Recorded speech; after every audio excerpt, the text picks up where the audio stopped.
ਵਾਹਿਗੁਰੂ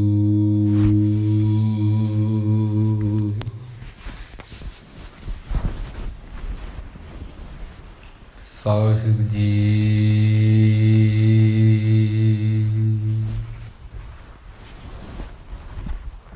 ਕਹਾਂ ਬੁੱਧ ਪ੍ਰਭ ਤੁਛ ਹਮਾਰੀ,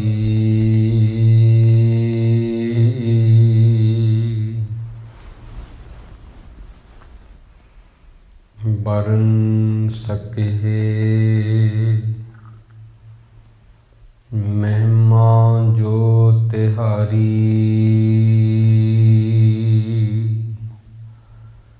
ਹਮ ਨਾ ਸਕਤ ਕਰ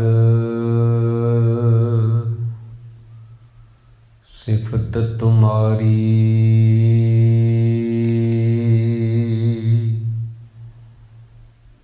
आप लिहो तुम कथा सुधारी।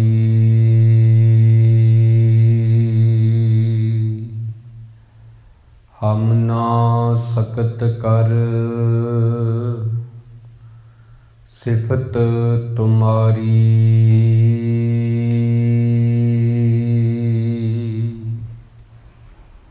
आप लिहो तुम कथा सुधारी। हर गुण पढ़िए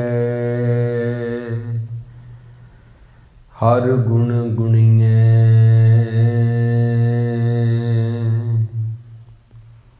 हर हर नाम कथा नित सुनिए। हर हर नाम कथा नित सुनिए। जग भौजल दुत्तर तरिए जियो।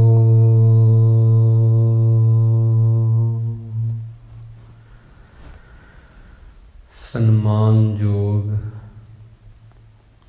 ਗੁਰੂ ਪਿਆਰੀ ਸਾਧ ਸੰਗਤ ਜੀ, ਧੰਨ ਧੰਨ ਸ੍ਰੀ ਗੁਰੂ ਗ੍ਰੰਥ ਸਾਹਿਬ ਜੀ। ਤਿੰਨਾਂ ਦੀ ਅਪਾਰ ਬਖਸ਼ਿਸ਼ ਹੋਈ ਹੈ। ਰੋਜ਼ਾਨਾ ਹੀ ਅਸੀਂ ਗੁਰੂ ਜੀ ਦੇ ਸੋਹਣੇ ਚਰਨਾਂ ਵਿੱਚ ਸਜ ਕੇ ਗੁਰੂ ਜੀ ਤੋਂ ਸਿੱਖਿਆ ਲੈਂਦੇ ਹਾਂ, ਕਿਉਂਕਿ ਦੁਨੀਆ ਦੇ ਵਿੱਚ ਇੱਕੋ ਹੀ ਇੱਕ ਰਸਤਾ ਹੈ ਸੱਚ ਨੂੰ ਜਾਣਨ ਦਾ, ਸੱਚ ਵਿੱਚ ਲੀਨ ਹੋਣ ਦਾ, ਖੇੜਿਆਂ 'ਚ ਰਹਿਣ ਦਾ। ਉਹ ਗੁਰੂ ਦੀ ਸੰਗਤ ਹੈ। ਸੋ ਆਓ ਗੁਰਬਾਣੀ ਦੀ ਵਿਚਾਰ ਆਰੰਭ ਕਰਨ ਤੋਂ ਪਹਿਲਾਂ ਪਿਆਰ ਸਹਿਤ ਆਖੋ ਜੀ ਵਾਹਿਗੁਰੂ ਜੀ ਕਾ ਖਾਲਸਾ, ਵਾਹਿਗੁਰੂ ਜੀ ਕੀ ਫਤਿਹ। ਅੱਜ ਦਾ ਪਾਵਨ ਹੁਕਮਨਾਮਾ ਗੁਰੂ ਰਾਮਦਾਸ ਜੀ ਮਹਾਰਾਜ, ਉਹਨਾਂ ਦੀ ਰਸਨਾ ਤੋਂ ਗਾਇਆ ਹੋਇਆ ਹੈ, ਜੋ ਕਿ ਜੈਤਸਰੀ ਰਾਗ ਦਾ ਪਹਿਲਾ ਹੀ ਸ਼ਬਦ ਹੈ। 696 ਅੰਗ ਦੇ ਉੱਪਰ ਇਹ ਗੁਰੂ ਗ੍ਰੰਥ ਸਾਹਿਬ ਜੀ ਵਿੱਚ ਅੰਕਿਤ ਹੈ, ਦਰਜ ਹੈ। ਗੁਰੂ ਰਾਮਦਾਸ ਜੀ ਨੇ ਇਸ ਸ਼ਬਦ ਅੰਦਰ ਕਿਵੇਂ ਪਰਮਾਤਮਾ ਗੁਰੂ ਮਹਾਰਾਜ ਜਦੋਂ ਕਿਸੇ ਦੇ ਸਿਰ ਤੇ ਮਿਹਰ ਭਰਿਆ ਹੱਥ ਰੱਖਦੇ ਨੇ, ਨਾਮ ਦਾ ਰਤਨ ਉਹਦੇ ਹਿਰਦੇ ਦੇ ਅੰਦਰ ਵਸ ਜਾਂਦਾ ਹੈ। ਜਨਮ ਜਨਮ ਦੇ ਜਿਹੜੇ ਕਲੇਸ਼ ਹੁੰਦੇ ਨੇ, ਕਈ ਆਦਤਾਂ ਪੱਕੀਆਂ ਹੁੰਦੀਆਂ ਨੇ, ਮਾੜੀਆਂ ਆਦਤਾਂ ਉਹ ਦੂਰ ਹੋ ਜਾਂਦੀਆਂ ਨੇ। ਕਰਜ਼ੇ ਵੀ ਗੁਰੂ ਦੀ ਸੰਗਤ ਕਰਕੇ ਲੈ ਜਾਂਦੇ ਨੇ। ਕਈ ਤਰ੍ਹਾਂ ਦੇ ਕਰਜ਼ੇ ਜਿਹੜੇ ਹੁੰਦੇ ਨੇ ਉਹਨਾਂ ਦਾ ਜ਼ਿਕਰ ਹੈ। ਬਾਣੀ ਪੜ੍ਹਨਾ, ਬਾਣੀ ਨੂੰ ਕੰਠ ਕਰਨਾ ਤੇ ਅਮਲ ਕਮਾਉਣਾ, ਇਹ ਜ਼ਿੰਦਗੀ ਦਾ ਸਭ ਤੋਂ ਮਹੱਤਵਪੂਰਨ ਭਾਗ ਹੁੰਦਾ ਹੈ। ਪੂਰੇ ਗੁਰੂ ਦੀ ਸ਼ਰਨ ਆਏ ਤੋਂ ਬਿਨਾਂ ਜ਼ਿੰਦਗੀ ਬਿਰਥੀ ਹੁੰਦੀ ਆ। ਗੁਰੂ ਤੋਂ ਬਿਨਾਂ ਇਨਸਾਨ ਮੂੜ ਬਣ ਜਾਂਦਾ ਹੈ, ਮੂਰਖ ਬਣ ਜਾਂਦਾ ਹੈ।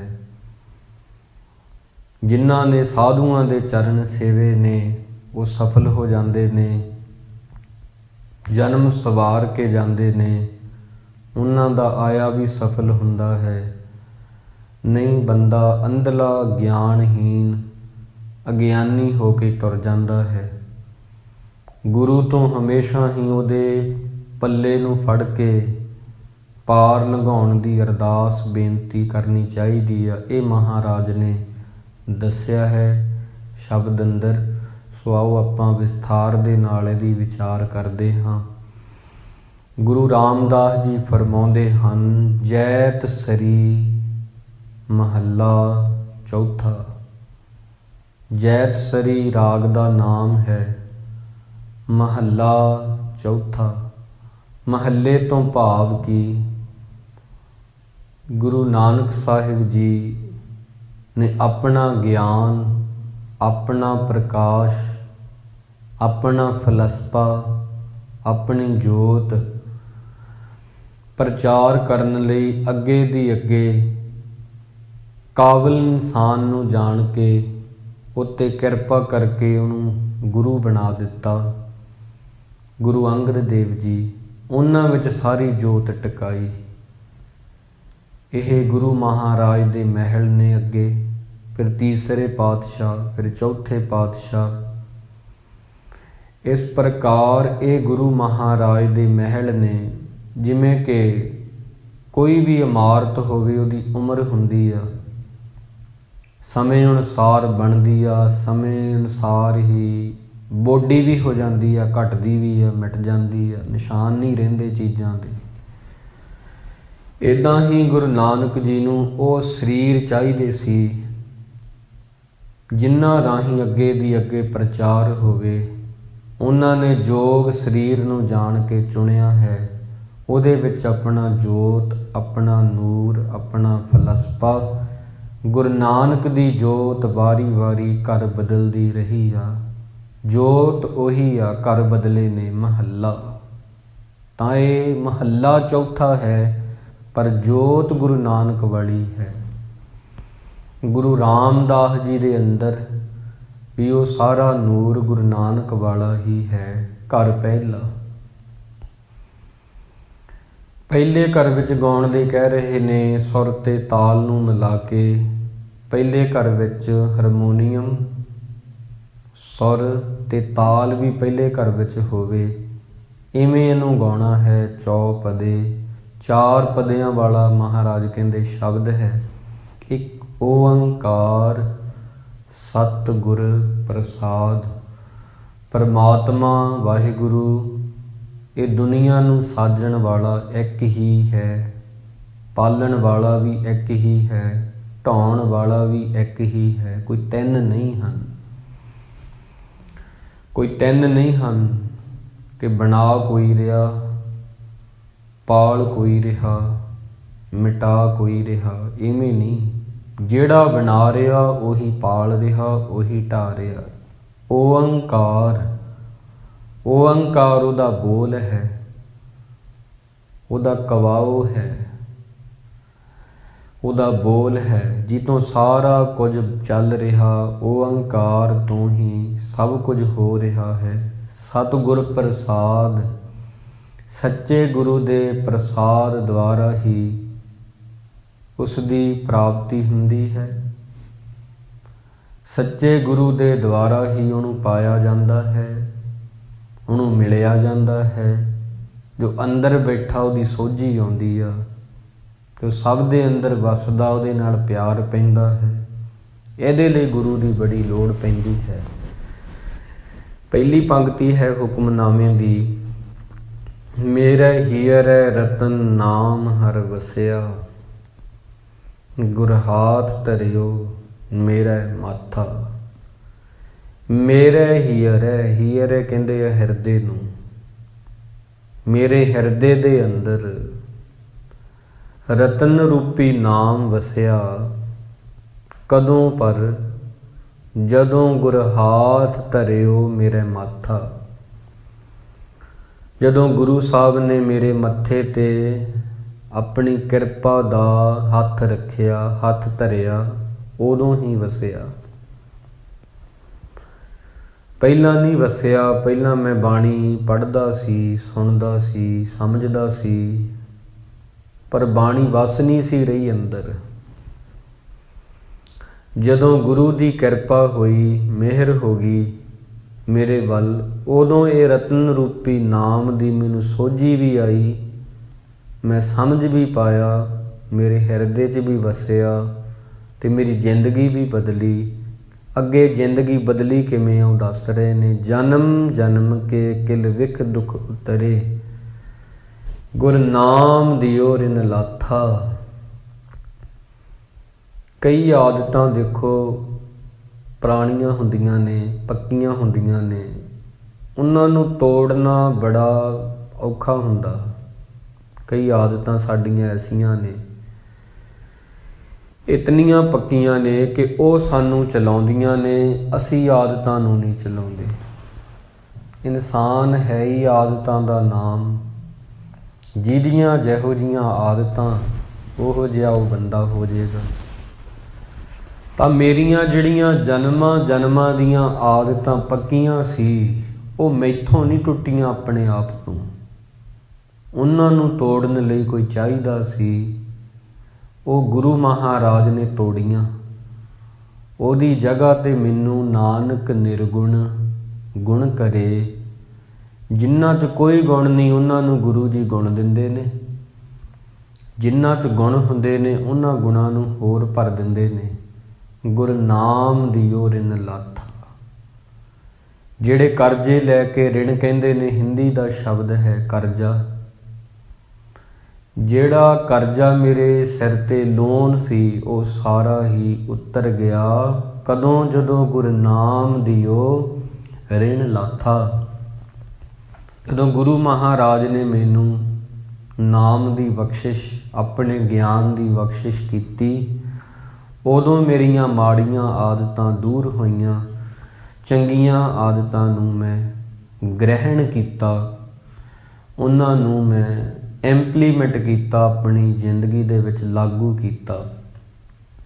ਇਹ ਗੁਰੂ ਰਾਮਦਾਸ ਜੀ ਕਹਿ ਰਹੇ ਨੇ। ਹੁਣ ਕਰਜ਼ੇ ਕਿਹੜੇ ਕਿਹੜੇ ਨੇ? ਬਹੁਤ ਵਾਰ ਇਹ ਹੁਕਮਨਾਮਾ ਪਹਿਲਾਂ ਵੀ ਆਪਾਂ ਸਰਵਣ ਕੀਤਾ ਹੈ। ਸਭ ਤੋਂ ਪਹਿਲਾਂ ਕਰਜ਼ਾ ਹੈ, ਜਿਹਨੇ ਤੇਰਾ ਬਦਨ ਬਣਾਇਆ, ਉਹਦਾ ਮਨੋਂ ਖਿਆਲ ਭੁਲਾਇਆ। ਦੇਂਦੇ ਥਾਮੋਂ ਦਿੱਤਾ ਚੰਗਾ, ਮਨਮੁਖ ਐਸਾ ਜਾਣੀਏ। ਗੁਰਬਾਣੀ ਦੀ ਇੱਕ ਪੰਕਤੀ ਹੈ, ਗੁਰੂ ਅੰਗਦ ਦੇਵ ਜੀ ਮਹਾਰਾਜ। ਦੇਂਦੇ ਥਾਮੋਂ ਦਿੱਤਾ ਚੰਗਾ, ਮਨਮੁਖ ਕੈਸਾ ਜਾਣੀਏ। ਮਨਮੁਖ ਬੰਦੇ ਦੀ ਪਛਾਣ ਕੀ ਹੁੰਦੀ ਆ? ਉਹ ਦੇਣ ਵਾਲੇ ਨਾਲੋਂ ਉਹਨੂੰ ਜੋ ਵਸਤੂਆਂ ਹੁੰਦੀਆਂ ਨੇ, ਉਹ ਪਿਆਰੀਆਂ ਹੁੰਦੀਆਂ ਨੇ। ਦੇਂਦੇ ਥਾਮੋਂ ਦਿੱਤਾ ਚੰਗਾ, ਮਨਮੁਖ ਐਸਾ ਜਾਣੀਐ। ਮਨਮੁਖ ਬੰਦੇ ਦੀ ਪਛਾਣ, ਉਹਦੇ ਲੱਛਣ, ਉਹਦੀਆਂ ਆਦਤਾਂ ਤੋਂ ਹੀ ਉਹ ਪ੍ਰਗਟ ਹੋਵੇਗਾ ਨਾ। ਇੱਦਾਂ ਤਾਂ ਅਸੀਂ ਸਾਰੇ ਇੱਕੋ ਮਿੱਟੀ ਦੇ ਬਣੇ ਹਾਂ। ਸਾਰਿਆਂ 'ਚ ਲਾਲ ਰੰਗ ਦਾ ਖੂਨ ਹੈ।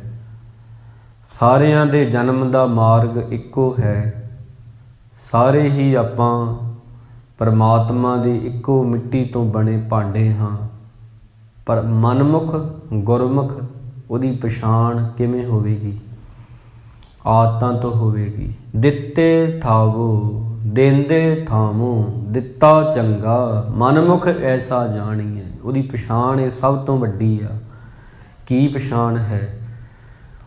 ਉਹ ਜੋ ਦੇ ਰਿਹਾ, ਜੋ ਵੰਡ ਰਿਹਾ, ਉਹਦੇ ਨਾਲ ਉਹਦਾ ਕੋਈ ਤਾਲੁਕ ਨਹੀਂ ਹੋਵੇਗਾ, ਪਿਆਰ ਨਹੀਂ ਹੋਵੇਗਾ। ਜੋ ਚੀਜ਼ਾਂ ਉਹਨੂੰ ਮਿਲ ਰਹੀਆਂ ਨੇ, ਉਹਦੇ ਨਾਲ ਪਿਆਰ ਹੋਵੇਗਾ। ਦਾਤ ਪਿਆਰੀ ਵਿਸਰਿਆ ਦਾਤਾਰਾ, ਜਾਣੈ ਨਾਹੀ ਮਰਨ ਵਿਚਾਰਾ। ਮੈਨੂੰ ਪਰਮਾਤਮਾ ਤੋਂ ਜੋ ਚੀਜ਼ਾਂ ਮਿਲ ਰਹੀਆਂ ਨੇ, ਜੇ ਮੈਨੂੰ ਉਹਨਾਂ ਨਾਲ ਤਾਂ ਪਿਆਰ ਹੈ, ਪਰ ਗੁਰੂ ਦੇ ਨਾਲ ਮੈਨੂੰ ਕੋਈ ਪਿਆਰ ਨਹੀਂ, ਤਾਂ ਇਹ ਪਛਾਣ ਹੈ, ਇਹ ਲੱਛਣ ਹੈ ਮਨਮੁਖ ਹੋਣ ਦਾ। ਜੇ ਕੋਈ ਵੀ ਬੰਦਾ ਇਵੇਂ ਦਾ ਹੈ ਤਾਂ ਉਹ ਮਨਮੁਖ ਹੈ। ਸਭ ਤੋਂ ਪਹਿਲਾ ਕਰਜ਼ਾ ਬੰਦੇ ਤੇ ਪਰਮਾਤਮਾ ਦਾ ਹੀ ਸਿਰ ਤੇ ਪਿਆ। ਜਿਹਨੇ ਤੇਰਾ ਬਦਨ ਬਣਾਇਆ, ਉਹਦਾ ਦਿਲੋਂ ਖਿਆਲ ਭੁਲਾਇਆ। ਪਹਿਲੇ ਨੰਬਰ ਤੇ ਕਰਜ਼ਾ ਇਹ ਬੰਦੇ ਦੇ ਸਿਰ ਹੁੰਦਾ। ਫਿਰ ਦੂਜੇ ਨੰਬਰ ਤੇ ਪਿੱਤਰੀ ਰਹਿਣ ਜਿਹਨੂੰ ਕਹਿੰਦੇ ਨੇ, ਮਾਂ ਤੇ ਪਿਤਾ ਜੀ, ਇਹਨਾਂ ਦਾ ਕਰਜ਼ਾ ਹੁੰਦਾ। ਜਦੋਂ ਅਸੀਂ ਬੋਲ ਨਹੀਂ ਸੀ ਸਕਦੇ, ਜਦੋਂ ਅਸੀਂ ਕੁਝ ਕਹਿ ਨਹੀਂ ਸੀ ਸਕਦੇ, ਤੁਰ ਨਹੀਂ ਸੀ ਸਕਦੇ, ਉਦੋਂ ਮਾਂ ਨੇ ਸਾਨੂੰ ਗੋਦੀ ਚੁੱਕ ਕੇ ਸੰਭਾਲਿਆ। ਜਦੋਂ ਬੱਚੇ ਦੇ ਦੰਦ ਨਿਕਲਦੇ ਨੇ, ਬਹੁਤ ਪੀੜ ਹੁੰਦੀ ਹੈ ਉਹਨੂੰ, ਮਾਂ ਉਹਦਾ ਸਿਰ ਘੁੱਟਦੀ ਹੈ, ਉਹਦੇ ਦੁੱਖ ਦਰਦ ਨੂੰ ਬਿਨਾਂ ਬੋਲਿਆਂ ਸਮਝਦੀ ਆ ਤੇ ਸਾਰੀਆਂ ਚੀਜ਼ਾਂ ਬਾਰੇ ਦੱਸਦੀ ਆ। ਪਿਤਾ ਵੀ ਇਵੇਂ ਹੀ ਆ। ਬੱਚਾ ਵਾਰ-ਵਾਰ ਚੀਜ਼ ਪੁੱਛਦਾ, ਫਲਾਣੀ ਚੀਜ਼ ਕੀ ਆ, ਉਹ ਫਲਾਣੀ ਕੀ ਹੈ, ਉਹਦਾ ਨਾਮ ਕੀ ਆ, ਉਹ ਅੱਕਦੇ ਨਹੀਂ ਮਾਂ ਪਿਓ। ਉਹੀ ਬਜ਼ੁਰਗ ਜਦੋਂ ਬਜ਼ੁਰਗੀ ਵਿੱਚ ਪੁੱਛਦੇ ਨੇ, ਬੁਢੇਪੇ 'ਚ ਇੱਕ ਚੀਜ਼ ਵਾਰ-ਵਾਰ ਉਹ ਪੁੱਛਦੇ ਨੇ ਤਾਂ ਬੱਚੇ ਅੱਕ ਜਾਂਦੇ ਨੇ। ਮਾਂ ਪਿਓ ਕਦੇ ਨਹੀਂ ਅੱਕਦੇ। ਬਚਪਨ 'ਚ ਬੱਚਾ 100 ਵਾਰੀ ਭਾਵੇਂ ਇੱਕ ਚੀਜ਼ ਨੂੰ ਦੁਹਰਾ ਰਿਹਾ, ਵਾਰ-ਵਾਰ ਕਹਿ ਰਿਹਾ।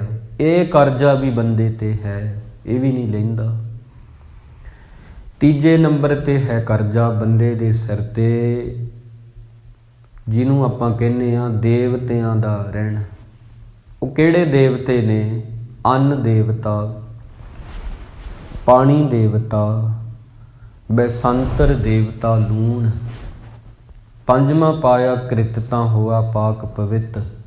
ਅੰਨ ਦਾ ਕਰਜ਼ਾ, ਰੋਟੀ ਦਾ ਕਰਜ਼ਾ ਹੈ, ਹਵਾ ਦਾ, ਪਵਨ ਦਾ ਕਰਜ਼ਾ ਹੈ, ਜਿਹਦੇ ਰਾਹੀਂ ਸਾਨੂੰ ਸਾਹ ਆਉਂਦਾ ਹੈ। ਇਹ ਕੁਦਰਤ ਦਾ ਕਰਜ਼ਾ ਹੈ। ਅੰਨ ਦੇਵਤਾ, ਪਾਣੀ ਦੇਵਤਾ, ਬੈਸੰਤਰ ਦੇਵਤਾ, ਲੂਣ, ਇਹਨਾਂ ਨੂੰ ਸਾਫ਼ ਰੱਖਣਾ ਸਾਡਾ ਫਰਜ਼ ਸੀ। ਇਹ ਸਾਰੀਆਂ ਚੀਜ਼ਾਂ ਗੰਦਲੀਆਂ ਹੋ ਗਈਆਂ ਨੇ, ਇਹ ਵੀ ਕਰਜ਼ਾ ਸਾਡੇ ਸਿਰ ਤੇ ਆ। ਹਵਾ ਦੂਸ਼ਿਤ ਹੈ, ਪਾਣੀ ਦੂਸ਼ਿਤ ਹੈ, ਪਾਣੀ ਗੰਦਲਾ ਹੋ ਗਿਆ, ਇਹ ਵੀ ਕਰਜ਼ਾ ਸਾਡੇ ਸਿਰ ਤੇ ਆ। ਮਾਂ ਪਿਓ ਦਾ ਕਰਜ਼ਾ ਹੈ, ਪਰਮਾਤਮਾ ਦਾ ਕਰਜ਼ਾ ਹੈ, ਦੇਵਤਿਆਂ ਦਾ ਕਰਜ਼ਾ ਹੈ। ਅੰਨ ਦੇਵਤਾ, ਪਾਣੀ ਦੇਵਤਾ, ਬੈਸੰਤਰ ਦੇਵਤਾ, ਲੂਣ, ਇਹ ਸਾਰੀਆਂ ਚੀਜ਼ਾਂ ਦਾ। ਤਾਂ ਇਸ ਕਰਕੇ ਇਤਨੇ ਕਰਜ਼ੇ ਲੈ ਕੇ ਬੰਦਾ ਕਿਵੇਂ ਕੋਈ ਮਤਲਬ ਗੁਰੂ ਰਾਮਦਾਸ ਜੀ ਕਹਿੰਦੇ ਖੁਸ਼ ਰਹਿ ਸਕਦਾ? ਇਹ ਸਾਰੇ ਕਰਜ਼ੇ ਉਦੋਂ ਲੈਂਦੇ ਨੇ ਜਦੋਂ ਆਪਾਂ ਗੁਰੂ ਮਹਾਰਾਜ ਸੱਚੇ ਪਾਤਸ਼ਾਹ ਦੇ ਚਰਨਾਂ ਨੂੰ ਪਰਸਦੇ ਹਾਂ। ਚਰਨਾਂ ਨੂੰ ਪਰਸਣ ਦੇ ਅਰਥ ਕੀ ਨੇ? ਗੁਰੂ ਨੂੰ ਸੁਣਨਾ, ਗੁਰੂ ਨੂੰ ਸੁਣ ਕੇ ਸਮਝਣਾ ਤੇ ਸੁਣੀ ਗੱਲ, ਸਮਝੀ ਗੱਲ 'ਚ ਸਮਾ ਜਾਣਾ। ਇਵੇਂ ਕਰਜ਼ੇ ਲੈਂਦੇ ਨੇ। 3 ਸੱਸੇ ਹੁੰਦੇ ਨੇ। ਸੱਸਾ ਸੁਣਨਾ, ਗੁਰੂ ਨੂੰ ਪਹਿਲਾ ਸੱਸਾ। ਦੂਜਾ ਸੱਸਾ ਹੈ ਸਮਝਣਾ, ਵੀ ਇਕੱਲਾ ਸੁਣਨਾ ਹੀ ਨਹੀਂ, ਸਮਝਣਾ ਵੀ ਆ ਕੀ ਕਹਿ ਰਹੇ ਆ ਗੁਰੂ ਜੀ। ਤੀਜਾ ਸੱਸਾ ਹੈ ਉਹਦੇ ਵਿੱਚ ਸਮਾ ਜਾਣਾ, ਸੁਣੀ ਗੱਲ, ਸਮਝੀ ਗੱਲ 'ਚ ਸਮਾ ਜਾਣਾ, ਉਹਦੇ ਵਰਗੇ ਹੋ ਜਾਣਾ। ਇਵੇਂ ਗੁਰਨਾਮ ਦਿਓ ਰਿਨ ਲਾਥਾ। ਇਹ ਕਰਜ਼ੇ ਫਿਰ ਲੈਂਦੇ ਨੇ। ਆਮ ਆਪਾਂ ਜਿਵੇਂ ਬੈਂਕ ਤੋਂ ਲੋਨ ਲੈਂਦੇ ਹਾਂ, ਆਪਾਂ ਇਕੱਲਾ ਉਹੀ ਸਮਝਦੇ ਹਾਂ ਵੀ ਸਾਡੇ ਸਿਰ ਤੇ ਕਰਜ਼ਾ ਹੈ। ਤਾਂ ਆਹ ਜਿਹੜੀ ਇਹ ਕਰਜ਼ੇ ਨੇ, ਇਹਦੇ ਗੁਰੂ ਰਾਮਦਾਸ ਜੀ ਨੇ ਦੱਸਿਆ ਵੀ ਇਹ ਵੀ ਬੰਦਿਆ ਤੇਰੇ ਸਿਰ ਤੇ ਹੈਗੇ ਨੇ, ਇਹਨਾਂ ਵੱਲ ਵੀ ਮਾੜਾ ਮੋਟਾ ਖਿਆਲ ਕਰਿਆ ਕਰ। ਵਿਆਜ ਵਧੰਤੋ ਜਾਏ। ਇਹ ਵੀ ਵਿਆਜ ਵੱਧ ਰਿਹਾ ਹੈ, ਉਹ ਵੀ ਵੱਧ ਰਿਹਾ ਜੋ ਬੈਂਕ ਤੋਂ ਲੈਂਦੇ ਆ, ਇਹਦਾ ਵੀ ਵੱਧ ਰਿਹਾ। ਟਾਲੇ ਟੋਲੇ ਦਿਨ ਗਿਆ ਕਬੀਰ, ਵਿਆਜ ਵਧੰਤੋ ਜਾਏ। ਮੈਂ ਕਿਹਾ ਅੱਜ ਟਾਲ ਮਟੋਲਿਆਂ 'ਚ ਦਿਨ ਲਗਾ ਦਈਏ, ਸ਼ਾਮ ਨੂੰ ਇਬਾਦਤ ਕਰ ਲਾਂਗੇ, ਚੰਗੇ ਕੰਮ ਕਰ ਲਾਂਗੇ, ਕੱਲ੍ਹ ਨੂੰ ਕਰ ਲਾਂਗੇ। ਟਾਲ ਮਟੋਲੇ ਕਰ ਦਿੱਤੇ, ਵਿਆਜ ਬੜਾ ਵੱਧ ਗਿਆ। ਜਿਹੜਾ ਕਰਜ਼ਾ ਸੀ, ਇਹ ਕਰਜ਼ਾ ਬੈਂਕ ਵਾਲਾ ਲੋਨ ਨਹੀਂ, ਉਹਦਾ ਤਾਂ ਵਧੂਗਾ ਹੀ ਵਧੂਗਾ, ਇਹ ਵੀ ਵੱਧਦਾ ਹੈ। ਨਾ ਹਰ ਭਜਿਓ ਨਾ ਖਤ ਫਟਿਓ, ਕਾਲ ਪਹੁੰਚੋ ਆਏ। ਇਵੇਂ ਕਰਜ਼ਾ ਵੱਧਦਾ, ਮਾੜੀਆਂ ਆਦਤਾਂ ਕਰਜ਼ਾ ਵੱਧਦਾ ਜਾਵੇਗਾ। ਇੱਕ ਪੁਸਤਕ ਪੜ੍ਹ ਰਿਹਾ ਸੀ, ਨਾਮ ਹੈ ਉਹਦਾ ਸੰਤ ਬਿਮਲਾ ਸਿੰਘ ਜੀ, ਬੜੀ ਪਿਆਰੀ ਆ, ਭਾਈ ਵੀਰ ਸਿੰਘ ਜੀ ਦੀ ਲਿਖੀ ਹੋਈ ਆ। ਉਹ 'ਚ ਇੱਕ ਸਾਖੀ ਉਹਨਾਂ ਲਿਖੀ ਆ। ਇੱਕ ਮਹਾਤਮਾ ਜੀ ਸਨ, ਉਹਨਾਂ ਦੇ ਇੱਕ ਸੱਜਣ ਪਿਆਰੇ, ਗੁਰਮੁਖ ਪਿਆਰੇ ਸਨ। ਉਹਨਾਂ ਦੀ ਡਿਊਟੀ ਲਗਾ ਦਿੱਤੀ ਉਹਨਾਂ ਨੇ, ਕਿਉਂਕਿ ਜਿਹੜਾ ਸਾਧੂ ਸੰਤਾਂ ਦੇ ਪਾਸ ਰਹਿੰਦਾ ਹੈ ਉਹਦਾ ਸੁਭਾਅ ਥੋੜ੍ਹਾ ਡਾਊਨ ਟੂ ਅਰਥ ਹੋ ਜਾਂਦਾ, ਨਿਮਾਣੇ ਹੋ ਜਾਂਦੇ ਨੇ। ਉਹ ਹਰ ਵਿੱਚ ਰੱਬ ਨੂੰ ਵੇਖਣ ਲੱਗ ਗਏ, ਇੱਦਾਂ ਦੀ ਅਵਸਥਾ ਉਹਨਾਂ ਦੀ ਬਣ ਗਈ। ਇੱਕ ਦਿਨ ਰਾਖੀ ਬਿਠਾ ਦਿੱਤਾ ਕਣਕ ਦੀ। ਚੋਰ ਆਏ, ਚੋਰਾਂ ਨੇ ਆ ਕੇ ਚੋਰੀ ਕਰਨੀ ਸੀ। ਸੁਭਾਅ ਉਹਨਾਂ ਦਾ ਉਹੀ ਸੀ, ਬਿਲਕੁਲ ਵੀ ਖਿਆਲ ਇਹਨਾਂ ਦਾ ਨਹੀਂ ਰਿਹਾ। ਭਰੀਆਂ ਹੋਈਆਂ ਜਿਹੜੀਆਂ ਪੰਡਾਂ ਸੀ ਚੱਕ ਕੇ ਉਹਨਾਂ ਦੇ ਸਿਰ 'ਤੇ ਆਪ ਹੀ ਰਖਾ ਦਿੱਤੀਆਂ। ਕਹਿੰਦਾ ਲਓ ਜੀ ਲੈ ਜਾਓ। ਭਰੀਆਂ ਹੋਈਆਂ ਜਿਹੜੀਆਂ ਸੀ ਪੰਡਾਂ 'ਤੇ ਚੁਕਾ ਦਿੱਤੀਆਂ ਕਣਕ ਦੀਆਂ, ਉਹ ਵੀ ਰੱਖ ਕੇ ਲੈ ਗਏ। ਬਾਅਦ ਵਿੱਚ ਜਦੋਂ ਜਾ ਕੇ ਦੱਸਿਆ ਕਿ ਸਭ ਕੁਝ ਅਸੀਂ ਕਰ ਆਏ ਹਾਂ, ਪਹਿਰੇਦਾਰ ਨੇ ਤਾਂ ਆਪ ਸਾਨੂੰ ਜਿਹੜੀ ਸੀ ਰਖਵਾਲੇ ਨੇ ਚੁਕਾ ਦਿੱਤੀਆਂ। ਫਿਰ ਉਹਨਾਂ ਨੂੰ ਬੋਧ ਹੋਇਆ ਕਿ ਇਹ ਕੋਈ ਰੰਗੀ ਰੂਹ ਆ, ਕੋਈ ਰੱਬ ਦਾ ਪਿਆਰਾ ਹੈ ਕੋਈ। ਫਿਰ ਉਹ ਸੰਤਾਂ ਕੋਲ ਆਏ, ਪਤਾ ਲੱਗਾ ਵੀ ਉਹਨਾਂ ਦਾ ਮਰੀਦ ਆਏ ਤਾਂ ਕੋਈ। ਕਹਿਣ ਲੱਗੇ ਜੀ ਉਹ ਚਾਹੁੰਦਾ ਤੇ ਸਾਨੂੰ ਪਕੜ ਸਕਦਾ ਸੀ, ਉਹ ਸਰੀਰ ਕਰਕੇ ਵੀ ਤਕੜਾ ਸੀ, ਜੇ ਚਾਹੁੰਦਾ ਸਾਨੂੰ ਕੈਦ ਵੀ ਕਰ ਸਕਦਾ ਸੀ। ਸਾਥੋਂ ਭੁੱਲ ਹੋ ਗਈ। ਰੱਬ ਦੇ ਪਿਆਰਿਆਂ ਨੂੰ ਦੁਖੀ ਕਰਨਾ ਸਭ ਤੋਂ ਵੱਡਾ ਪਾਪ ਹੁੰਦਾ। ਆ ਲਓ ਆਪਣੀਆਂ ਪੰਡਾਂ, ਅਸੀਂ ਵਾਪਸ ਕਰਦੇ ਹਾਂ, ਸਾਨੂੰ ਮਾਫ਼ ਕਰ ਦਿਓ। ਮਹਾਂਪੁਰਸ਼ਾਂ ਉਹਨਾਂ ਨੂੰ ਬੁਲਾਇਆ, ਉਸ ਪਿਆਰੇ ਨੂੰ, ਕਹਿੰਦੇ ਤੈਨੂੰ ਰਖਵਾਲੀ ਬਿਠਾਇਆ ਸੀ, ਤੂੰ ਆਪ ਹੀ ਚੁਕਾ ਦਿੱਤੀਆਂ ਪੰਡਾਂ। ਉਹ ਕਹਿਣ ਲੱਗਾ ਮੈਨੂੰ ਕੁਝ ਪਤਾ ਹੀ ਨਹੀਂ ਲੱਗਿਆ, ਮੈਨੂੰ ਸਭ ਦੇ ਅੰਦਰ ਉਹ ਇੱਕ ਹੀ ਦਿਖਿਆ, ਇਹਨਾਂ ਦੇ ਅੰਦਰ। ਮੈਂ ਸਮਝਿਆ ਹੀ ਨਹੀਂ, ਜਾਣਿਆ ਹੀ ਨਹੀਂ ਇਹ ਚੋਰ ਹੈ, ਕਿਸੇ ਨੂੰ ਵੀ ਪਛਾਣਿਆ ਨਹੀਂ। ਮੈਨੂੰ ਪਤਾ ਹੀ ਨਹੀਂ ਲੱਗਾ, ਮੇਰੀ ਅਵਸਥਾ ਹੀ, ਮੇਰਾ ਹਿਰਦਾ ਹੀ ਉੱਥੇ ਜਾ ਕੇ ਹੈ ਜਿੱਥੇ ਮੈਨੂੰ ਬੋਧ ਹੀ ਨਹੀਂ ਸੀ।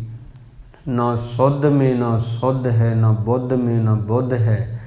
ਭਾਈ ਗੁਰਦਾਸ ਜੀ ਕਹਿੰਦੇ ਨੇ ਇਵੇਂ ਦੀ ਅਵਸਥਾ ਹੋ ਗਈ ਸੀ।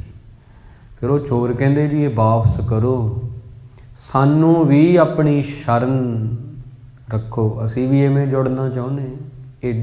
ਐਡਾ ਦਿਲ ਬੰਦੇ ਦਾ, ਇਹ ਅਵਸਥਾ ਸਾਨੂੰ ਵੀ ਦੇ ਦਿਓ, ਪਰ ਆਪਣੀ ਕਣਕ ਵਾਪਸ ਲੈ ਲਓ, ਹੁਣ ਅਸੀਂ ਲੈ ਕੇ ਆਏ ਹਾਂ। ਮਹਾਂਪੁਰਸ਼ ਕਹਿੰਦੇ ਕਿ ਹੁਣੇ ਤੁਸੀਂ ਵਾਪਸ ਹੀ ਲੈ ਜਾਓ। ਪਹਿਲਾਂ ਤੁਸੀਂ ਚੋਰੀ ਕਰਕੇ ਲੈ ਕੇ ਜਾਣੀ ਸੀ, ਹੁਣ ਅਸੀਂ ਆਪਣੀ ਖੁਸ਼ੀ ਨਾਲ ਹੀ ਤੁਹਾਨੂੰ ਦਿੰਦੇ ਹਾਂ। ਪਤਾ ਕਿਉਂ? ਕਹਿੰਦੇ ਤੇ ਨਾਮ ਤਾਂ ਤੁਹਾਡਾ ਹੀ ਲਿਖਿਆ ਹੈ, ਹੁਣ ਦੇਖ ਲਿਆ ਹੈ, ਅਸੀਂ ਜਾਣ ਲਿਆ। ਪਹਿਲਾਂ ਇਹਨਾਂ ਨੂੰ ਲੈ ਕੇ ਜਾਵਾਂਗੇ ਚੱਕੀ 'ਤੇ, ਪਿਸਾਵਾਂਗੇ, ਆਟਾ ਬਣਾਵਾਂਗੇ, ਫਿਰ ਤੁਹਾਨੂੰ ਖਿਲਾਵਾਂਗੇ, ਰੋਟੀ ਬਣੂਗੀ। ਕਹਿੰਦੇ ਸਿੱਧਾ ਹੀ ਤੁਸੀਂ ਲੈ ਜਾਓ, ਬਸ ਇਹ ਤੁਹਾਡੀਆਂ ਹੋ ਗਈਆਂ ਸਾਰੀਆਂ ਪੰਡਾਂ, ਜਿੰਨੀਆਂ ਭਰੀਆਂ ਨੇ ਤੁਹਾਡੀਆਂ ਹੀ ਨੇ। ਕਹਿਣ ਦਾ ਭਾਵ ਇਹ ਆ ਮੇਰੇ, ਹਰ ਇੱਕ ਬੰਦੇ ਦੇ ਅੰਦਰ ਇੱਕ ਭਾਵਨਾ ਹੁੰਦੀ ਆ। ਕੋਈ ਵੀ ਕੰਮ ਕਰਦੇ ਸਮੇਂ, ਚਾਹੇ ਤੁਸੀਂ ਦਫ਼ਤਰ 'ਚ ਹੋ ਕਿ ਚਾਹੇ ਤੁਸੀਂ ਘਰ ਵਿੱਚ ਹੋ, ਉਹ ਭਾਵਨਾ ਹੀ ਕੰਮ ਕਰੇਗੀ। ਦੇਖੋ ਕੋਈ ਬੋਲ ਰਿਹਾ ਹੈ, ਉਹਦੇ ਵਿੱਚ ਵੀ ਉਹਦੀ ਭਾਵਨਾ ਹੀ ਬੋਲੂਗੀ। ਕੋਈ ਬਾਣੀ ਤੁਹਾਨੂੰ ਸਰਵਣ ਕਰਵਾ ਰਿਹਾ, ਉਹਦੇ ਵਿੱਚ ਵੀ ਉਹਦੀ ਭਾਵਨਾ ਹੀ ਆ। ਹਰ ਚੀਜ਼ ਵਿੱਚ ਭਾਵਨਾ ਕੰਮ ਕਰਦੀ, ਹਰ ਚੀਜ਼ 'ਚ। ਇਕੱਲੀ ਇਹ ਨਹੀਂ, ਬਾਣੀ ਪੜ੍ਹਨ 'ਚ ਨਹੀਂ ਇਕੱਲੀ, ਬਰਤਨ ਮਾਂਜਣ 'ਚ ਵੀ ਭਾਵਨਾ ਕੰਮ ਕਰਦੀ ਹੈ, ਸੇਵਾ ਕਰਨ 'ਚ ਵੀ ਭਾਵਨਾ ਕੰਮ ਕਰਦੀ ਹੈ, ਦਾਨ ਪੁੰਨ ਕਰਨ 'ਚ ਵੀ ਭਾਵਨਾ ਹੀ ਕੰਮ ਕਰਦੀ ਹੈ। ਜਿਹਦੀ ਭਾਵਨਾ ਚੰਗੀ ਹੈ ਉਹ ਬੰਦਾ ਚੰਗਾ ਹੈ, ਜਿਹਦੀ ਭਾਵਨਾ ਮਾੜੀ ਹੈ ਉਹ ਬੰਦਾ ਹੀ ਮਾੜਾ ਹੈ। ਕਈਆਂ ਦੇ ਕੰਮ ਜਿਹੜੇ ਹੁੰਦੇ ਨੇ ਦਿਖਾਵੇ ਦੇ ਚੰਗੇ ਹੁੰਦੇ ਨੇ, ਪਰ ਭਾਵਨਾ ਮਾੜੀ ਹੁੰਦੀ ਹੈ। ਕਿਵੇਂ? ਸਵਾਲ ਪੈਦਾ ਹੋਵੇਗਾ ਕਿਵੇਂ। ਪ੍ਰਿਥੀ ਚੰਦ ਵੀ ਗੁਰੂ ਰਾਮਦਾਸ ਜੀ ਦੀ ਸ਼ਰਨ ਆਇਆ, ਪਰ ਉਹਦਾ ਮਨੋਰਥ ਸੇਵਾ ਕਰਨਾ ਨਹੀਂ ਸੀ। ਉਹਦਾ ਮਨੋਰਥ ਕੁਝ ਹੋਰ ਸੀ। ਕਰਦਾ ਸੇਵਾ ਸੀ, ਮਨੋਰਥ ਗੱਦੀ ਲੈਣਾ ਸੀ, ਭਾਵਨਾ ਸੀ ਕਾਬਜ ਹੋਣ ਦੀ ਗੱਦੀ ਤੇ। ਰਹਿੰਦਾ ਉਹ ਵੀ ਗੁਰੂ ਕੋਲੇ ਸੀ। ਬਾਬਾ ਧੀਰਮਲ ਜੀ ਛੇਵੇਂ ਪਾਤਸ਼ਾਹ ਜੀ ਦੇ ਵੱਡੇ ਪੋਤਰੇ, ਰਹਿੰਦੇ ਗੁਰੂ ਮਹਾਰਾਜ ਕੋਲ ਹੀ ਸੀ, ਪਰ ਭਾਵਨਾ ਉਵੇਂ ਦੀ ਨਹੀਂ ਸੀ। ਗੱਲ ਤਾਂ ਭਾਵਨਾ ਦੀ ਹੁੰਦੀ ਹੈ। ਤਾਂ ਮੇਰੇ ਮਨ ਭਜ ਰਾਮ ਨਾਮ ਸਭ ਅਰਥਾ। ਭਾਵਨਾ ਤੋਂ ਬਿਨਾਂ ਨਾ ਤਾਂ ਬਾਣੀ ਪੜ੍ਹੀ ਜਾਂਦੀ ਹੈ ਸਹੀ ਤਰੀਕੇ ਨਾਲ। ਵੈਸੇ ਤੁਸੀਂ ਪੜ੍ਹ ਲਓ ਤਾਂ ਲੱਖ ਵਾਰ ਪੜ੍ਹ ਲਓ, ਵਾਰ-ਵਾਰ ਪੜ੍ਹ ਲਓ। ਭਾਵਨਾ ਬਿਨਾਂ ਨਾ ਹੀ ਬੰਦੇ ਅੰਦਰ ਭਗਤੀ ਪੈਦਾ ਹੁੰਦੀ ਹੈ। ਭਾਵਨਾ ਸਾਧ ਸੰਗਤ ਵਿੱਚੋਂ ਉਪਜਦੀ ਆ। ਸਾਧ ਸੰਗਤ ਕੀ ਆ? ਇਹਦੀ ਮਾਂ ਹੈ ਭਾਵਨਾ ਦੀ। ਜਿਵੇਂ ਇੱਕ ਬਚਨ ਹੈ ਮਹਾਂਪੁਰਸ਼ਾਂ ਦਾ ਬਹੁਤ ਸੁੰਦਰ, ਕਹਿੰਦੇ ਮਾਂ ਕਿਹਨੂੰ ਜਨਮ ਦਿੰਦੀ ਹੈ? ਸੁੱਤ ਨੂੰ, ਪੁੱਤਰ ਨੂੰ, ਧੀ ਨੂੰ, ਬੱਚੇ ਨੂੰ। ਸਾਧ ਸੰਗਤ ਕਿਹਨੂੰ ਜਨਮ ਦਿੰਦੀ ਆ? ਭਾਵਨਾ ਨੂੰ। ਭਾਵਨਾ ਕਿਹਨੂੰ ਜਨਮ ਦਿੰਦੀ ਹੈ? ਭਗਤੀ ਨੂੰ। ਭਗਤੀ ਕਿਹਨੂੰ ਜਨਮ ਦਿੰਦੀ ਹੈ? ਵੈਰਾਗ ਨੂੰ। ਵੈਰਾਗ ਕਿਹਨੂੰ ਜਨਮ ਦਿੰਦਾ ਹੈ? ਸਿਮਰਨ ਨੂੰ, ਸੰਤੋਖ ਨੂੰ। ਸੰਤੋਖ ਦੇ ਵਿੱਚੋਂ ਕੀ ਨਿਕਲਦਾ ਹੈ? ਆਊਟਪੁੱਟ ਕੀ ਆ ਉਹਦਾ? ਸੰਤੋਖ ਦਾ ਆਊਟਪੁੱਟ ਆਪਾਂ ਕਹਿ ਸਕਦੇ ਹਾਂ ਰੱਜ। ਜਿਹੜਾ ਰੱਜ ਗਿਆ ਉਹ ਰਾਜਾ ਹੈ। ਇਵੇਂ ਸਾਰੀਆਂ ਚੀਜ਼ਾਂ ਇੱਕ ਦੂਜੇ ਨਾਲ ਜੁੜੀਆਂ ਹੋਈਆਂ ਨੇ। ਗੁਰ ਪੂਰੈ ਹਰ ਨਾਮ ਦ੍ਰਿੜਾਇਆ, ਬਿਨ ਨਾਵੇ ਜੀਵਨ ਬਿਰਥਾ। ਪੂਰੇ ਗੁਰੂ ਤੋਂ ਬਿਨਾਂ ਬੰਦੇ ਦਾ ਜੀਵਨ ਬਿਰਥਾ ਹੈ। ਪੂਰੇ ਗੁਰੂ ਤੋਂ ਬਿਨਾਂ, ਪਰ ਉਹਦੇ ਮੂਹਰੇ ਪੂਰਾ ਹੈ। ਅਧੂਰਾ ਗੁਰੂ ਬਹੁਤ ਨੇ, ਅਧੂਰੇ ਬਹੁਤ ਬੰਦੇ ਨੇ। ਅਧੂਰੇ ਅਸੀਂ ਹਾਂ। ਪੂਰੇ ਹੋਵਾਂਗੇ ਪੂਰੇ ਨਾਲ ਜੁੜ ਕੇ। ਪੂਰੇ ਕਾ ਕੀਆ ਸਭ ਕਿਛ ਪੂਰਾ, ਘੱਟ ਵੱਧ ਕਿਛ ਨਾਹੀ। ਪੂਰੇ ਨਾਲ ਜੁੜ ਕੇ ਪੂਰੇ ਹੋਵਾਂਗੇ। ਪੂਰਾ ਗੁਰੂ ਜੋ ਹੁੰਦਾ ਉਹਦੀ ਪਛਾਣ ਜਿਹੜੀ ਹੁੰਦੀ ਆ ਉਹ ਹਮੇਸ਼ਾ ਹੀ ਨਿਰਭਉ ਹੁੰਦਾ ਹੈ, ਨਿਰਵੈਰ ਹੁੰਦਾ ਹੈ। ਉਹਦਾ ਕਿਸੇ ਨਾਲ ਵੀ ਵੈਰ ਨਹੀਂ ਹੁੰਦਾ। ਬਹੁਤ ਹੀ ਉਹਨਾਂ ਦੀ ਜਿਹੜੀ ਜ਼ਿੰਦਗੀ ਹੁੰਦੀ ਆ ਉਹ ਵੈਰਾਗ ਵਾਲੀ, ਭਾਵਨਾ ਵਾਲੀ, ਸ਼ਰਧਾ ਵਾਲੀ ਹੁੰਦੀ ਆ। ਸੱਤਵੇਂ ਪਾਤਸ਼ਾਹ ਗੁਰੂ ਹਰਿਰਾਏ ਜੀ ਮਹਾਰਾਜ ਜਦੋਂ ਗੱਦੀ ਨਸ਼ੀਨ ਹੁੰਦੇ ਨੇ, ਗੱਦੀ 'ਤੇ ਬੈਠਦੇ ਨੇ, ਦੂਜੇ ਪਾਸੇ ਸ਼ਹਿਜ਼ਾਦਾ ਖੁਰਮ, ਜਿਹਦਾ ਨਾਮ ਬਦਲ ਕੇ ਬਾਅਦ ਵਿੱਚ ਤਾਂ ਸ਼ਾਹਜਹਾਂ ਰੱਖਿਆ ਗਿਆ, ਤੇ ਉਹਨੇ ਕੀ ਕੀਤਾ? ਆਪਣੇ ਪੁੱਤਰ ਮੁਰਾਦ ਬਖਸ਼ ਨੂੰ ਚੁਣਿਆ ਵੀ ਮੈਂ ਇਹਨੂੰ ਸਮਰਾਜ ਦੇਵਾਂਗਾ, ਆਪਣਾ ਉੱਤਰਾਧਿਕਾਰੀ ਚੁਣਾਂਗਾ। ਸ਼ਾਹਜਹਾਂ ਦੇ ਪੁੱਤਰ ਸੀ, ਔਰੰਗਜ਼ੇਬ ਵੀ ਸੀ, ਮੁਰਾਦ ਬਖਸ਼ ਵੀ ਸੀ। ਪਰ ਉਹਨੇ ਸੋਚਿਆ ਨਹੀਂ, ਦਾਰਾ ਸ਼ਿਕੋ ਬਾਲਾ ਚੰਗਾ ਹੈ। ਉਹਨੂੰ ਲੱਗਾ ਕਾਬਲ ਜ਼ਿਆਦਾ ਲੱਗਾ, ਕਿਉਂਕਿ ਹੈ ਹੀ ਕਾਬਲ ਸੀ ਉਹ। ਦੁਨੀਆ ਵਿੱਚ ਜਿੰਨੇ ਵੀ ਮੁਗਲ ਸਮਰਾਟ ਹੋਏ ਨੇ, ਇੱਕ ਤਾਂ ਅਕਬਰ ਬਾਦਸ਼ਾਹ ਸੁਭਾਅ ਵਜੋਂ ਬੜਾ ਚੰਗਾ ਸੀ, ਪਰ ਜੇ ਤੁਸੀਂ ਕਹੋ ਵਿਦਵਾਨ, ਸਭ ਤੋਂ ਵੱਡਾ ਵਿਦਵਾਨ ਕੌਣ ਆ ਮੁਸਲਮਾਨਾਂ ਦੇ ਵਿੱਚ, ਰਾਜਕੁਮਾਰਾਂ ਦੇ ਵਿੱਚ, ਬਾਦਸ਼ਾਹਾਂ ਦੇ ਵਿੱਚ? ਉਹ ਦਾਰਾ ਸ਼ਿਕੋ ਹੀ ਸੀ। ਇਤਨਾ ਵਿਦਵਾਨ ਸੀ। ਇਹਨੇ ਭਾਗਵਤ ਗੀਤਾ, ਰਮਾਇਣ, ਯੋਗ ਵਿਸ਼ਿਸ਼ਟੇ ਗ੍ਰੰਥ ਹੁੰਦੇ ਨੇ, ਉਪਨਿਸ਼ਦ ਹੁੰਦੇ ਨੇ, 58 ਉਪਨਿਸ਼ਦ, ਇਹਨਾਂ ਸਾਰਿਆਂ ਦਾ ਫਾਰਸੀ ਵਿੱਚ ਅਨੁਵਾਦ ਕੀਤਾ ਦਾਰਾ ਸ਼ਿਕੋ ਨੇ। ਬੜਾ ਸਿਆਣਾ ਸੀ, ਸ਼ਾਹਜਹਾਂ ਦਾ ਪੁੱਤਰ। ਤੇ ਉਹ ਕਹਿੰਦਾ ਮੈਂ ਇਹਨੂੰ ਗੱਦੀ ਦੇਵਾਂਗਾ। ਹੁੰਦਾ ਹੀ ਆ ਵੀ ਜਿਹੜਾ ਕਾਬਲ ਹੋਵੇ ਉਹਨੂੰ ਆਪਾਂ ਗੱਦੀ ਦੇਣੀ ਹੈ। ਬਹੁਤ ਸਿਆਣਾ ਸੀ। ਸੱਤਵੇਂ ਪਾਤਸ਼ਾਹ ਜੀ ਵੀ ਕਹਿੰਦੇ ਨੇ ਆਪਣੇ ਬੋਲਾਂ ਰਾਹੀਂ ਕਿ ਦਾਰਾ ਬਹੁਤ ਚੰਗਾ ਹੈ, ਦਾਰਾ ਸ਼ਿਕੋ ਬਹੁਤ ਵਿਦਵਾਨ ਹੈ। ਕਿਉਂ ਵਿਦਵਾਨ ਆ? ਕਹਿੰਦੇ ਸਾਧੂਆਂ ਦੀ ਸੰਗਤ ਕਰਦਾ ਹੈ, ਫਕੀਰਾਂ ਦੀ ਸੰਗਤ ਕਰਦਾ, ਤਾਂ ਕਰਕੇ ਵਿਦਵਾਨ ਆ। ਗੱਲ ਫਿਰ ਸੰਗਤ 'ਤੇ ਆ ਕੇ ਨਿਬੜਦੀ ਆ। ਤਾਂ ਫਿਰ ਕੀ ਕੀਤਾ ਕਿ ਔਰੰਗਜ਼ੇਬ ਨੂੰ ਇਹ ਗੱਲ ਮਨਜ਼ੂਰ ਨਹੀਂ ਹੋਈ ਕਿ ਮੈਨੂੰ ਛੱਡ ਕੇ ਮੇਰੇ ਪਿਤਾ ਨੇ ਰਾਜ ਗੱਦੀ ਲਈ ਮੇਰੇ ਦਾਰਾ ਸ਼ਿਕੋ ਭਰਾ ਨੂੰ ਚੁਣ ਲਿਆ। ਉਹਨੇ ਕੀ ਕੀਤਾ? ਸ਼ੇਰ ਦੀ ਜਿਹੜੀ ਮੁੱਛ ਹੁੰਦੀ ਆ, ਉਹਦਾ ਵਾਲ ਲਿਆ ਤੇ ਖਾਣੇ 'ਚ ਮਿਲਾ ਕੇ ਨਾ ਤੇ ਦਾਰਾ ਸ਼ੁਕੋ ਨੂੰ ਖਵਾ ਦਿੱਤਾ। ਬਹੁਤ ਬਿਮਾਰ ਹੋ ਗਿਆ। ਜਿਹੜੇ ਬੰਦੇ ਦੀ ਸੰਗਤ ਉੱਦਾਂ ਦੀ ਹੋਵੇ ਤੇ ਉਹਨੇ ਫਿਰ ਇੱਦਾਂ ਦਾ ਹੀ ਕਰਨਾ ਨਾ।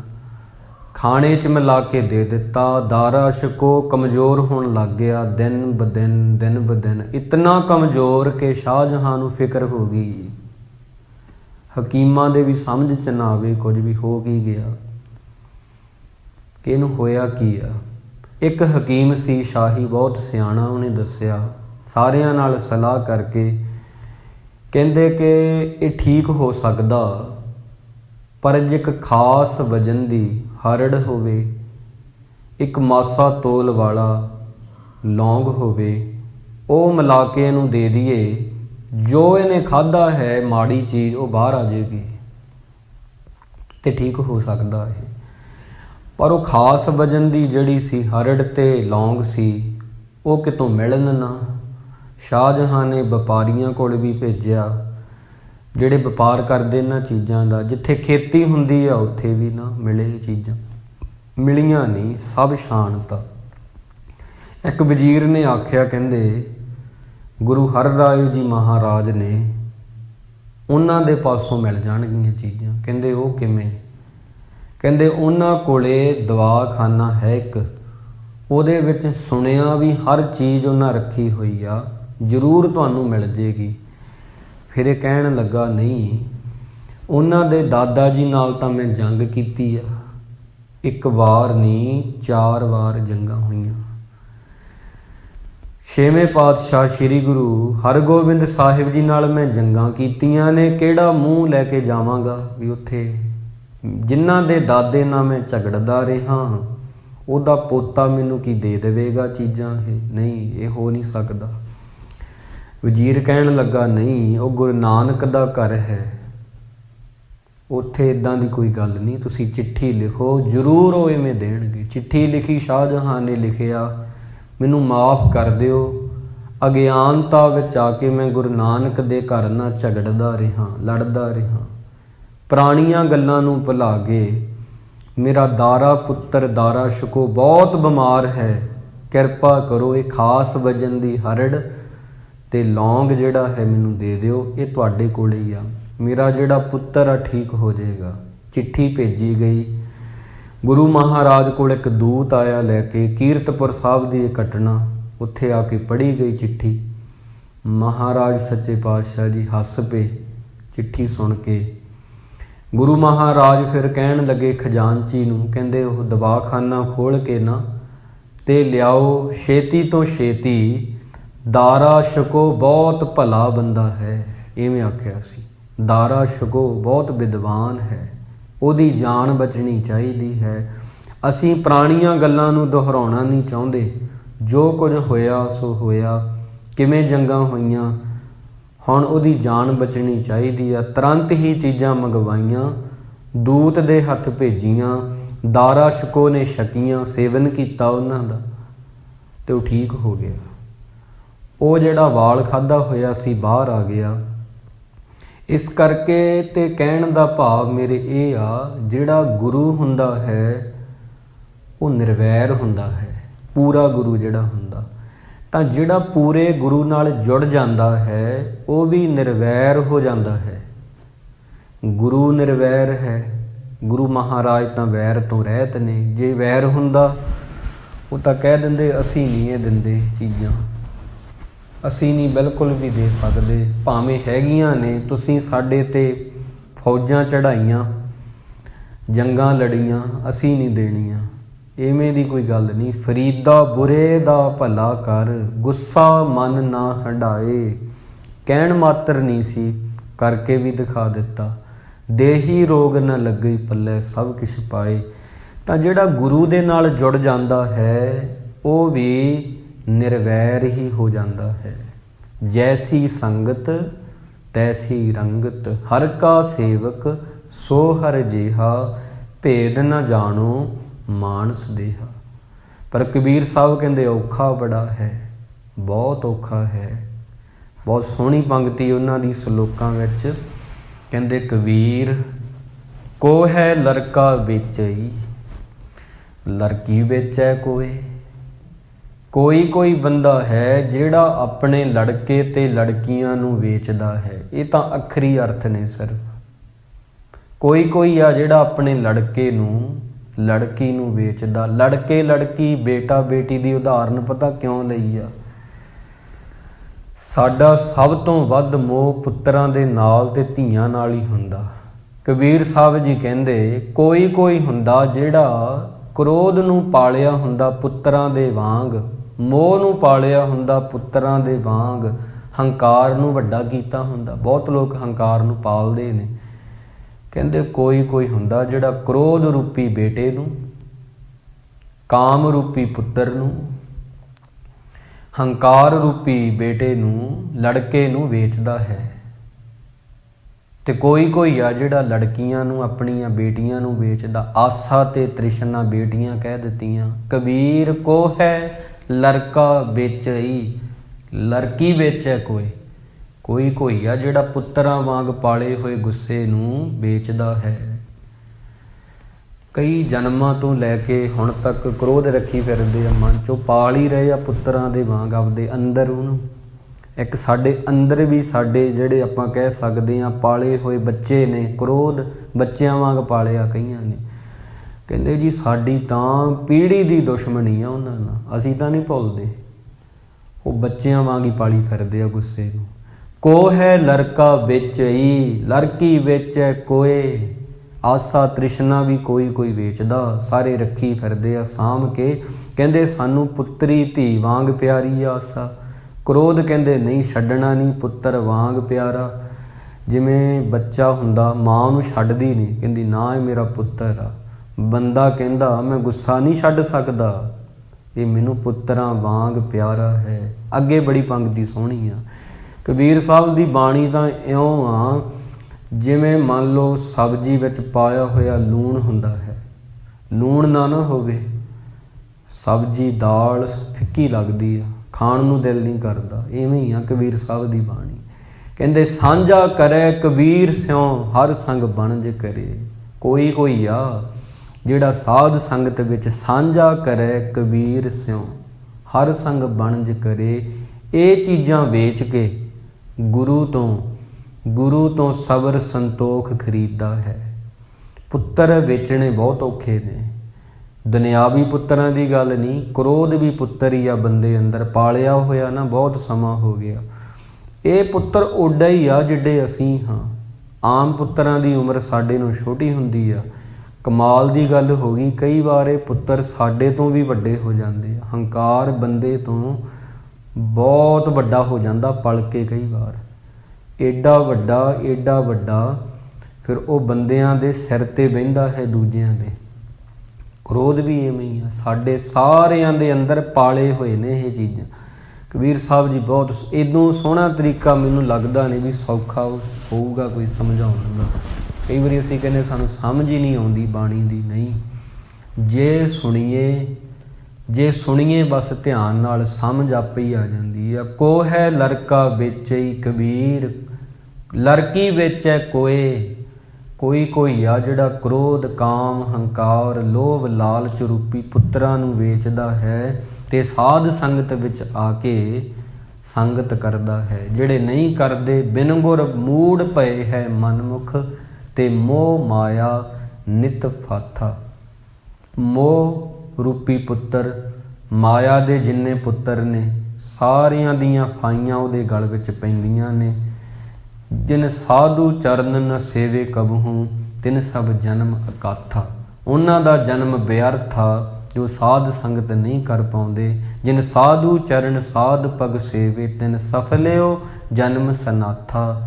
ਮੋਹ ਕੋ ਦੀਜੈ ਦਾਸ ਦਾਸ ਦਾਸਨ ਕੋ, ਹਰ ਦਇਆ ਧਾਰ ਜਗਨਨਾਥ। ਜਿਹੜੇ ਸਾਧ ਸੰਗਤ ਕਰਦੇ ਨੇ ਉਹਨਾਂ ਦਾ ਜਨਮ ਸਨਾਥਾ ਹੁੰਦਾ ਹੈ, ਸਫਲ ਹੁੰਦਾ ਹੈ। ਸਾਨੂੰ ਆਪਣੇ ਦਾਸ ਦਾਸਨ, ਗੋਲਿਆਂ ਦੇ ਗੋਲੇ, ਉਹਨਾਂ ਦੇ ਗਾਂ ਗੋਲੇ, ਉਹਨਾਂ ਦੀ ਚਾਕਰੀ ਕਰਾ ਦਿਓ। ਕਿਉਂਕਿ ਅਸੀਂ ਹਮ ਅੰਧਲੇ ਹਾਂ, ਗਿਆਨਹੀਨ ਅਗਿਆਨੀ ਹਾਂ। ਕਿਉਂ ਚਾਲੇ ਮਾਰਗ ਪੰਥਾ, ਸੱਚ ਦੀ ਸਾਨੂੰ ਸਮਝ ਨਹੀਂ। हम अंधले को गुर अंचल दीजै, जन नानक चलै मलंथा। अंचल कहते ने पल्ले नूं। अंधे बंदे नूं सहारा चाहिदा है, अपना पल्ला पकड़ा दिओ गुरु जी। असीं भी ये जो दुनिया है, ये जग काजल की कोठरी, कबीर जग काजल की कोठरी, ये सुरमे की कोठी आ जिहड़ी दुनिया। कबीर साहब जी कहते ने अंध परे तिस माहे, हों बलिहारी तिन को पैस जो निकसे जाहे।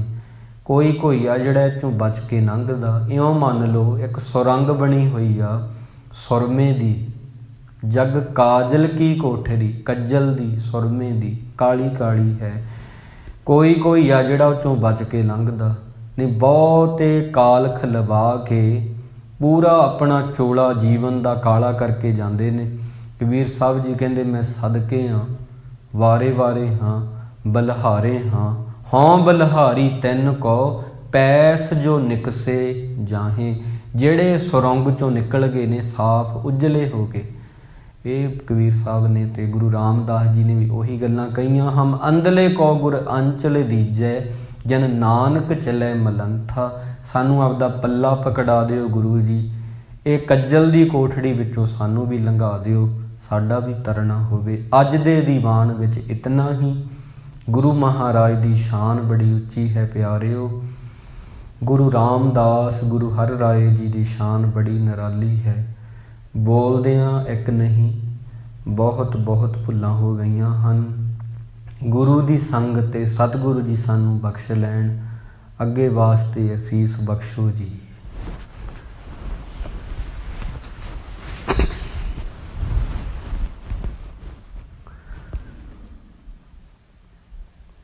वाहे गुरु वाहे गुरु वाहे गुरु वाहे गुरु वाहे गुरु वाहे गुरु वाहे गुरु वाहे गुरु वाहे गुरु वाहे गुरु वाहे गुरु वाहे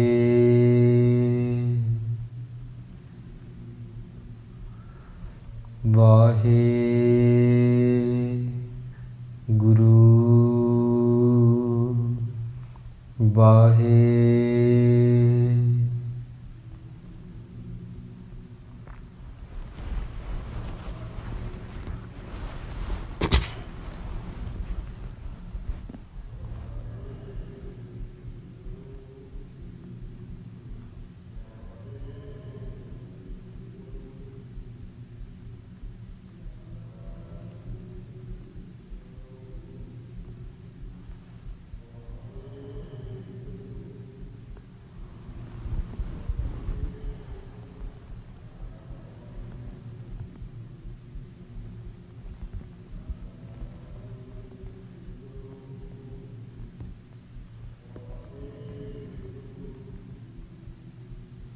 देहो सज्जण सीसड़ियाँ, ज्यों होवै साहिब स्यों मेल।